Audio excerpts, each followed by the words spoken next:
Hello everyone, it's time for Good Week Israel, where we will give you ILTV's latest positive highlights. So get ready to smile, because Israeli designer uses rare and innovative techniques to create fashion. The brains behind the Bereshit 2 mission to the moon now looking for worthy passengers. And finally, one of the largest mysteries still remaining around the Dead Sea Scrolls may have been solved. And lead researchers from Ben Gurion University providing the details of their discovery. Now, digital fashion is setting a new standard for fashion design creation, and ILTV had the chance to sit down with an Israeli designer who's creating and printing her designs all on a 3D printer. Take a look.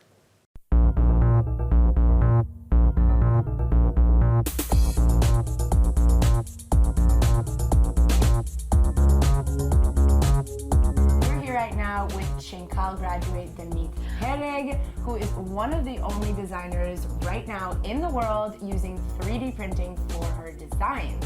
Hi. Hi. How are you? Great. Okay, so why don't we just get started really quick and kind of tell everybody what exactly it is you do and how you got involved in 3D printing. So I studied fashion design at Shenkal, which is a university in the border between Tel Aviv and Ramat Gan, and one of the best fashion schools in the world, actually. And then while I was a student, I realized I really love to make my own textiles. And I love to be part of the whole production of my garment process. And then I got to do my thesis project, and I decided to research about 3D printing. So you researched about 3D printing and found out that nobody else does it in the world, and then that made you almost want to do it even more. So how does it work? How does the 3D printer work? Do you create the designs on the computer? What's the process like? Yeah, so the whole process is happening on the computer. So the only thing I actually need in order to create a full collection from my apartment here in Tel Aviv was myself, a computer, and a printer. And I felt so much freedom when I could just do the design of the garment on my computer, see a simulation before I actually make the actual, sample or the sketch of the garment, and then send to print. Right. So I can see and I can do all the changes even before I actually make the actual garment. Because you see it on the computer, so it's like if you want to tweak anything, you want to change everything, it's all before you even print it. Exactly. When I worked on my first collection, it was like experiment, and it took me 2,000 hours to create a full collection. 2,000 hours? Yes. Wow. So it was around 300 hours for one dress. But now I can actually do it in 100 hours, in just a year later. So I think it shows us that this technology evolved really fast. I wanted to create a ready-to-wear collection printed entirely at home, using printers that anyone can get. I've spent the past year searching for the best solution.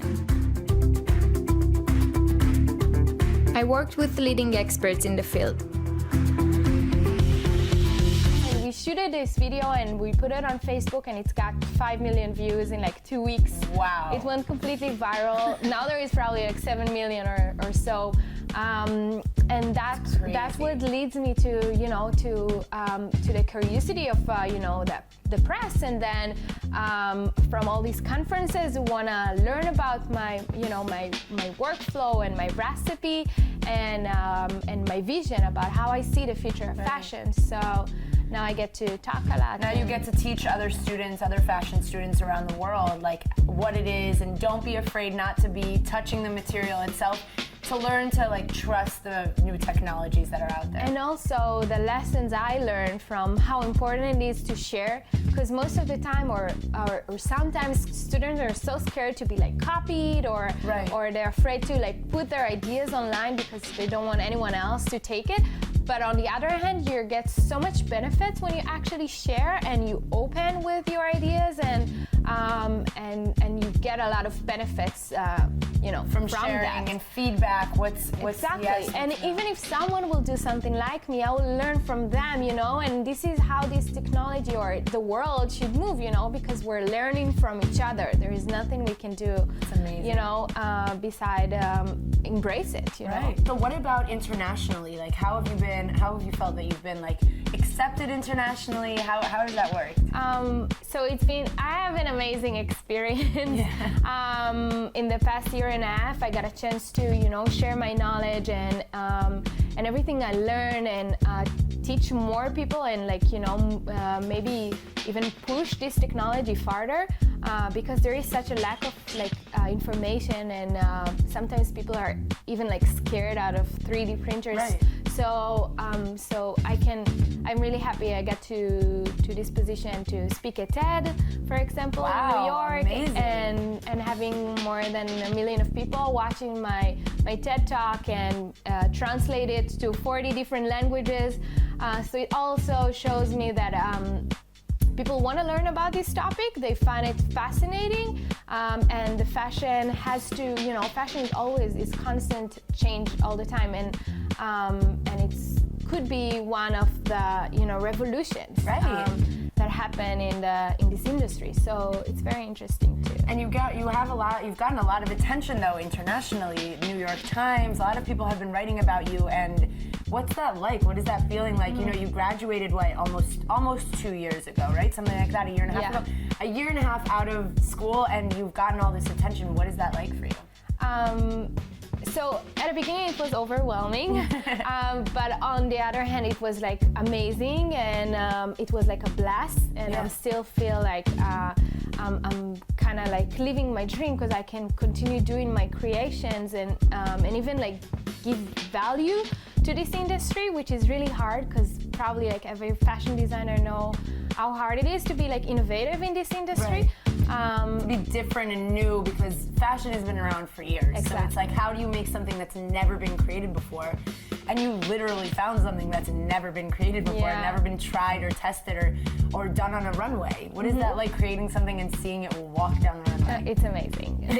This is why we're working so hard. Yeah.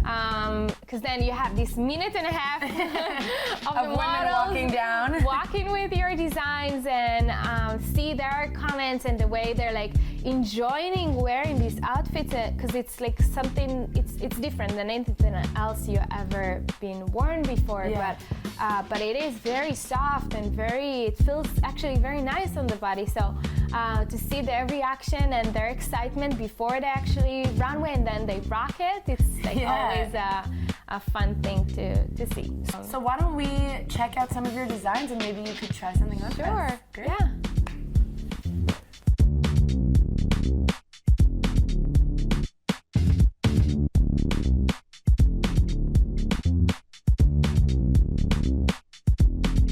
Okay, so we're standing here. Are these the prototypes? Are these what the models wear? What is going on here? This is a part of the first collection.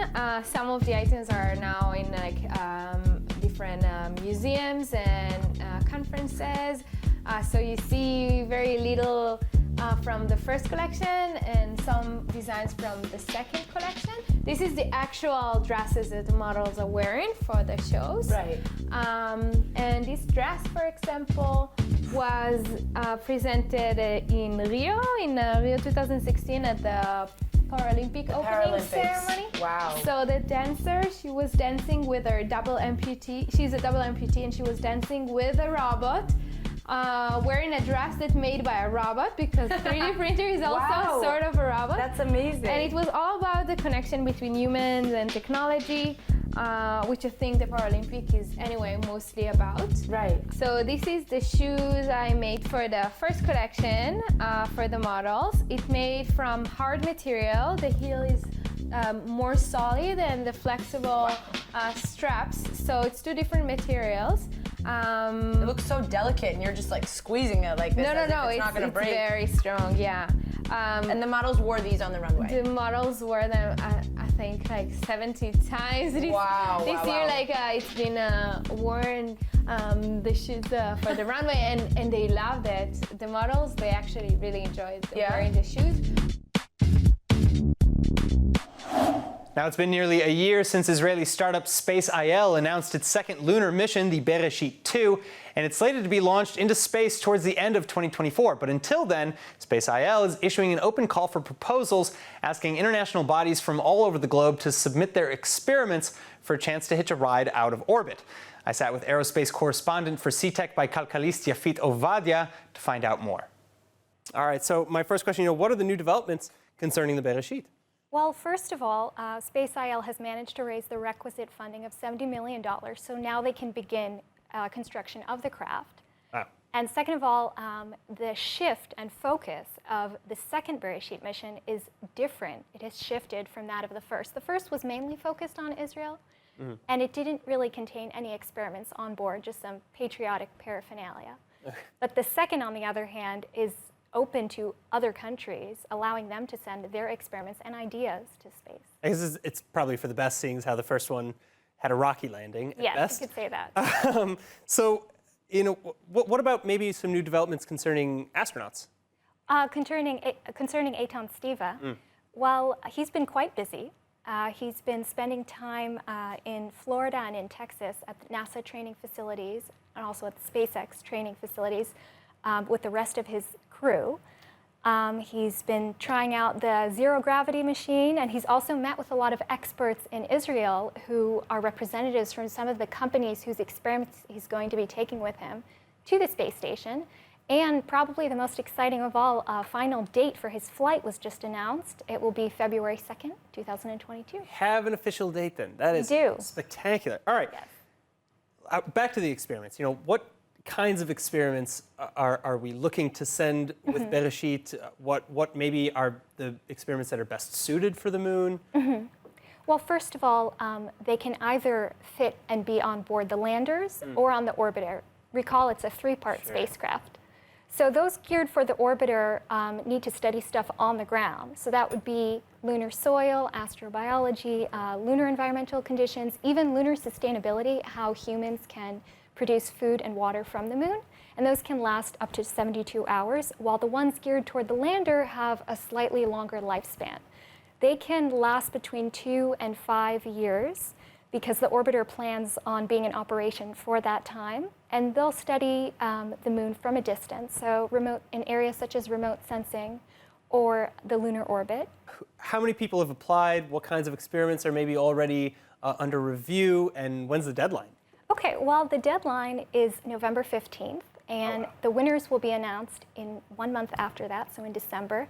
It's open to pretty much any academic institution or university, research.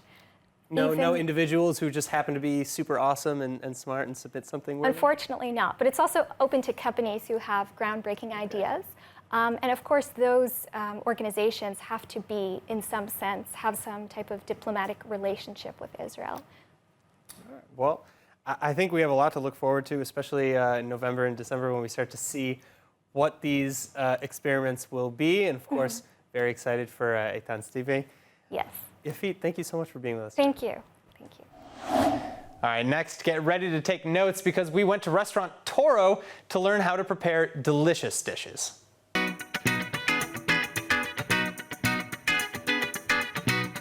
We're now here with Chef Ido, who's not only the head chef of Restaurant Toro, but also the owner here in the old city of Jerusalem.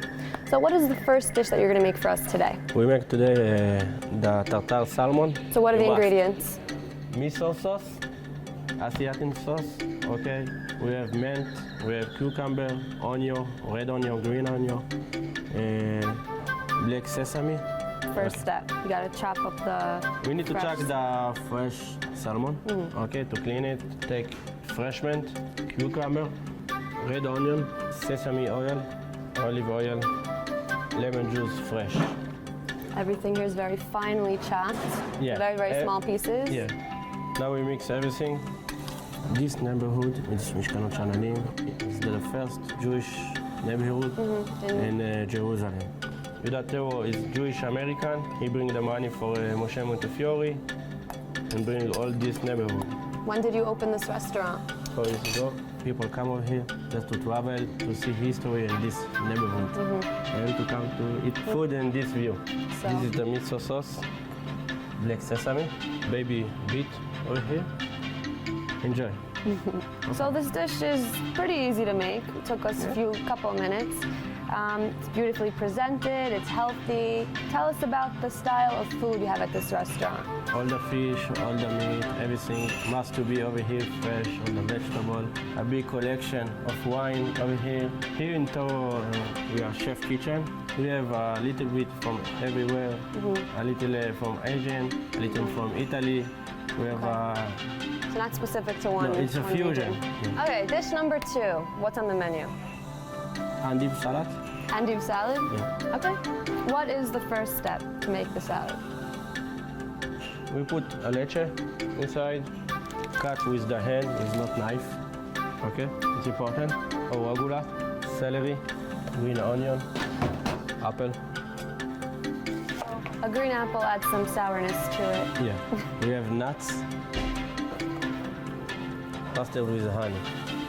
Everything's with the hands. Yeah. In green salad, you must use your hands. Like this, and the salad stand like beautiful.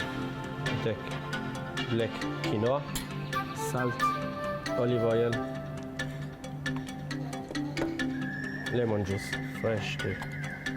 And we put points of quinoa on top.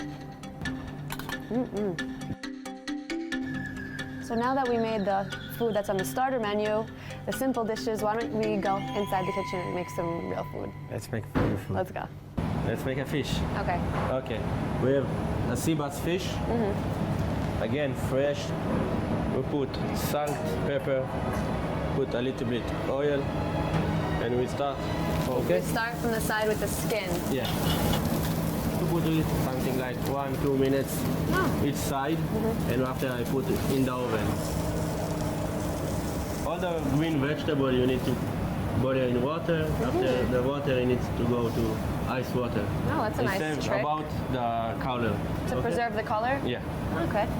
Now we take mashed eggplant. We take the fish outside and we put it on the oven. Now it's half ready. Half ready, yeah. Okay, so you're gonna finish it up in the oven. We put 4 minutes and the fish is be ready. Okay, now we make the side dishes. We start with the broccoli, sliced garlic, spinach, salt, and lemon juice. Finish. The fish is ready, we take it out. We start with the eggplant, with the fish. I see you guys put a lot of work into presenting the dishes, making sure it looks perfect on the plate. Exactly. Yeah? Tomato with olive, fresh basil, and we're ready. So now for my favorite part of the day, which is eating.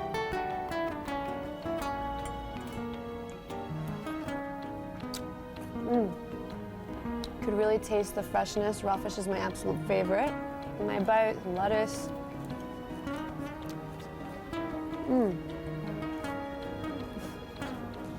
I love the dressing. Honey mustard. Honey mustard, It's yeah. really good. Were you the one that came up with all the dishes?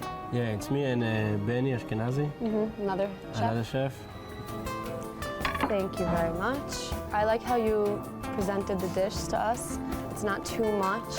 You don't leave the restaurant stuffed. It's just the right amount of salad and fish.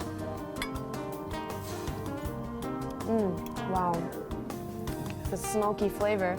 Here we can see a really great view of the Old City and the Tower of David, and even where Jesus has had his Last Supper, right? Exactly. Okay, Adele, thank you so much for having us today and teaching us to make a few different dishes at Restaurant Toro. We will for sure be back. You're welcome. Thank you very much. Thank you very much. Now for our last story tonight, a major mystery potentially solved. Israeli researchers finally discovering why the Dead Sea Scrolls were found where they were in the caves around Qumran. And it's all thanks to researchers at Ben Gurion University who put the puzzle together using an ancient Hebrew document that was hidden in Cairo some 1,000 years ago.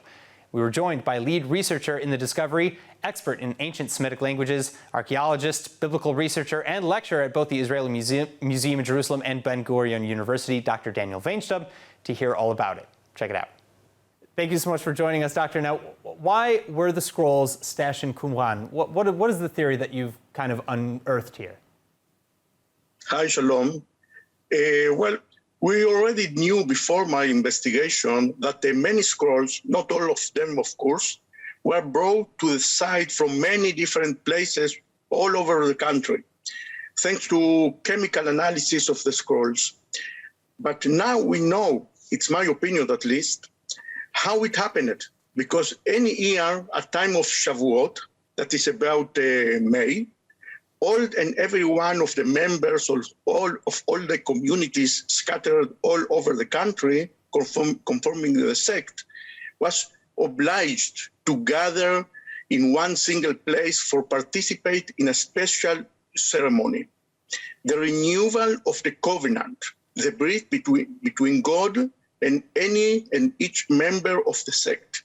That is a very special and unique feature of this sect, unknown in any other Jewish group of philosophy. As you know, we the Jews make the covenant with God at time of the circumcision, the Brit Milah. Right. Yes, but this group needed to renew this covenant every year. So do you have, what evidence did you find to support, that Qumran was used for this massive pilgrimage?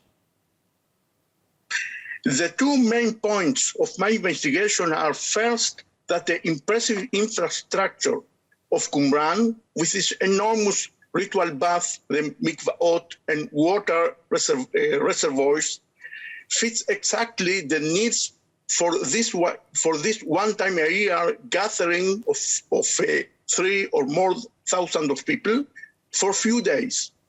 And second, I claim that one of the Qumranic document, one of the most amazing of them, the Damascus document, or in Hebrew, Brit Damesek, contains the rule with the regulation of this annual gathering, and they also fit the archaeological data. So all the evidences leads to the conclusion that the main goal of the site was to hold this impressive annual gathering for all the communities conforming the sect for a few days. So why were the Dead Sea Scrolls left behind in these caves, though? What behind? Behind what? Yeah, the Dead Sea Scrolls. Why were they left behind in the caves of Qumran? Yes. And it seems that in this occasion, they bring and take scrolls to and from Qumran. They study, learn, and discuss internal issues of the set, etc. So the scrolls came and were taken from Qumran. That is the explanation. Dr. Weintraub, if you could join us again in the future to discuss this a little bit further, I would love that. Thank you so much for joining us for today. And that's all for today's Good Week Israel. I hope that we've helped you start your week off with a smile. I'm Aaron Porras. See you next week.